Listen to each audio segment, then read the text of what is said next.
Welcome to Emotional Labour. I'm joined here today by Cara Lily, famous for collaborations with Chip, Jammer, Ezra Collective, first UK signing to Motown, now signed to True. Thoughts. How are you doing today, Tara? I'm feeling pretty cold, but I'm feeling good. Yeah, we're sat outside on the park bench because I can't afford a studio. But it's got good vibes. We're here in Peckham, Yeah. correct? Yeah. Do you think that art community spaces opening up post-gentrification are beneficial to the people who live here? Or do you think that they just continue to perpetuate the exclusion of working class minorities? I think it's a mix. I think there are some underground scenes that are still pushing the communities, but they are capitalising off the communities at the same time. Some of these people are pushing the communities, but they're also making money out of it. They're also capitalising on it.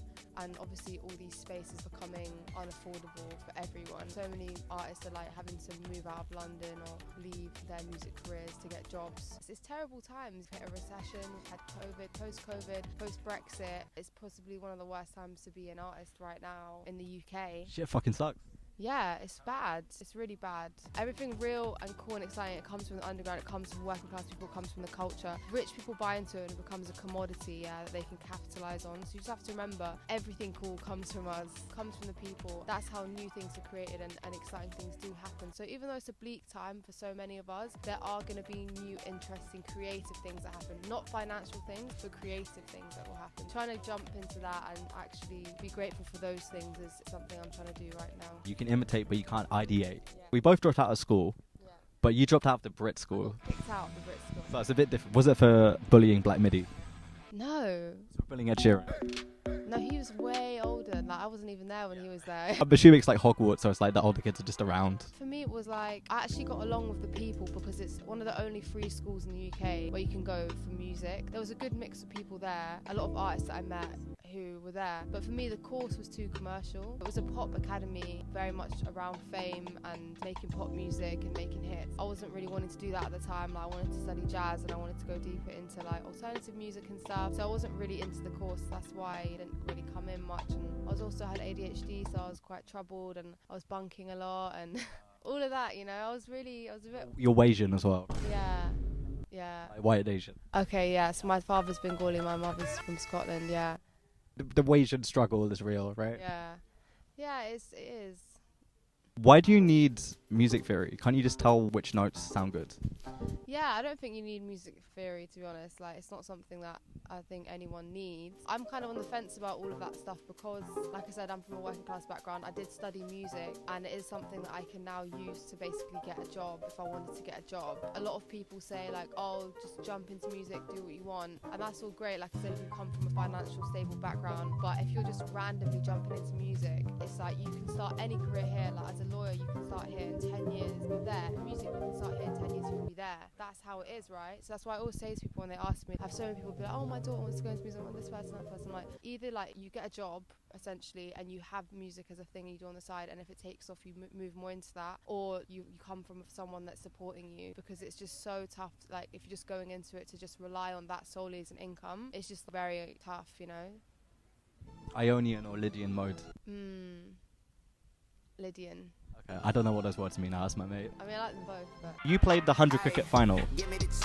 Why wasn't there an Asian headliner? Cricket final. Was I not that? No. Nah, it was rudimental. You should have headlined. That's what I'm saying. The headlines, lots of the big people that are going to draw in the masses and get Sid everyone tuned in. They could have got an Asian boy. It's right. It's all marketing, right? It's like they need people that are going to watch the TV, right? You just can't tell. Well, they can, but I feel like the majority of the UK is white, right? If they want to sell to the massive UK, it needs to be someone that appeals to them, you know? White on white. Yeah, essentially.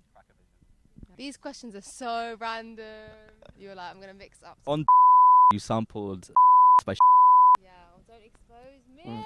just kidding, definitely illegal sample. I woke up one day and everything was gone. TikTok was all wiped. All your work. Yeah, all my work wiped. Burning of the Library of Alexandria. No, so it's alright, yeah. You own your shit now. Yeah. Are Italians people of colour? Oh, what sort of question is that? When you answer that one. Okay. But are Italians people of colour? Can you answer this? I don't think so. Do you? Do you think Italians are people of colour? No. No. It's Okay. That's what I think. Okay. So Clash called you Old Soul with wisdom beyond her years. Yeah. What was World War II like? It was shit. What did you have to do? Were you in trenches? Yeah, I don't know which one I was at. You also enjoy outdoor cold water swimming. Kind of giving Patrick Bateman. Yeah, I'm very into outdoors. I just shot a music video in the Himalayas. That's sick. It was crazy. It was fucking freezing. Do you know what? I had no idea. I went up there, all Nepali guys. My taxi driver's smoking weed. We're driving at Cliff Edge. He's stoned with one hand on the phone like this, yeah, and I can just see the biggest drop of my life, and I'm just screaming at everyone, just like, stop the car, like, I'm gonna walk from here. Like, it was too much.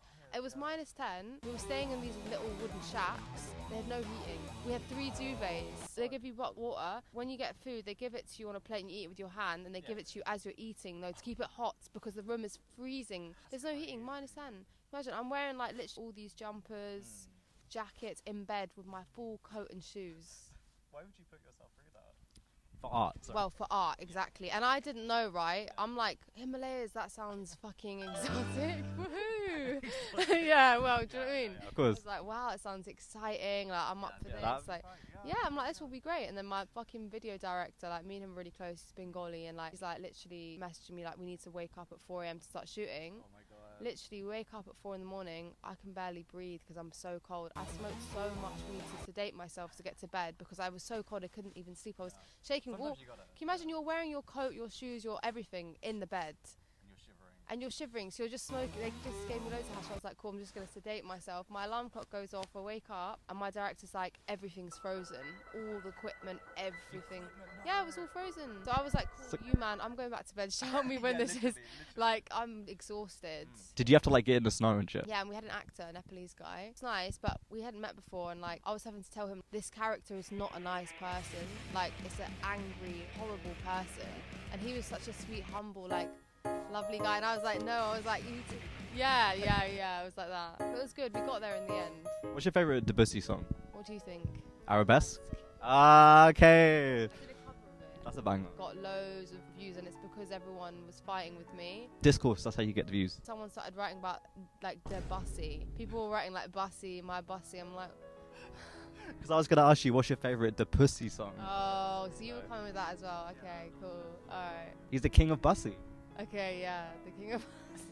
He's the fanboy twink king.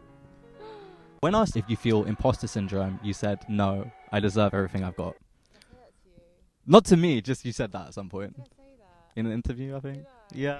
Oh, you found that? That's kind of based though. Is imposter syndrome like Stockholm syndrome in that it's something that white people made up? I've worked so hard, like my whole life, like coming from like a working class background, immigrant background. I definitely feel like I've put in years and years of work. I went and studied. I was the only person in my family to go and study at music college and went and got a degree. Conservatoire, I was the only woman of colour in my year. It was majority white, majority privately educated, you know, and the arts, as we know, it's a lot of wealthy people, you know, who act like normal, but actually went to private school and they had a lot of support. It's like 70% of all charting artists went to private school. Like Exactly. Like Jamie T. Like there's so many of them, right? Anyway, no shade. No shade, yeah. Little bit of shade, but like obviously I know all these people in it, so it's like they're cool, but at the same time it's just like people won't tell you that as an artist going into the industry. They'll be like, oh, yeah, like it was good for me, like I did this and this, and it's like, yeah, but your family supported you your whole career, so you could put all your time, money, effort into music. You didn't have to get a job, you didn't have to pay rent, so you just got to bear that in mind as a new artist. When people talk to you about that stuff, it's like, okay, most of these people have come from money and they won't say it, they won't act like it, you know, they'll act the opposite. Bearing that in mind, when you ask me like, you know, do I have this imposter syndrome, like, no, I don't. Fuck that. Fuck that imposter syndrome, I don't have that. I don't have enough, honestly, is how I feel. I feel like you don't have enough. Yeah, yeah. And finally, Tara Lily, thank you so much for your time. What would you say to British Asians who think that they can escape getting Shamima Begum'd by assimilating to British conservatism? Jesus Christ, let me just think about that question for a minute. By them assimilating to Rishi, you think that... Fuck you? Is that a good answer? That's a great answer. Thank you. Tara Lily, Emotional Labour. Love, big love. And free Shamina Begum, free Palestine. Facts. New album, first album coming out this year. Let's go. First album. Woo!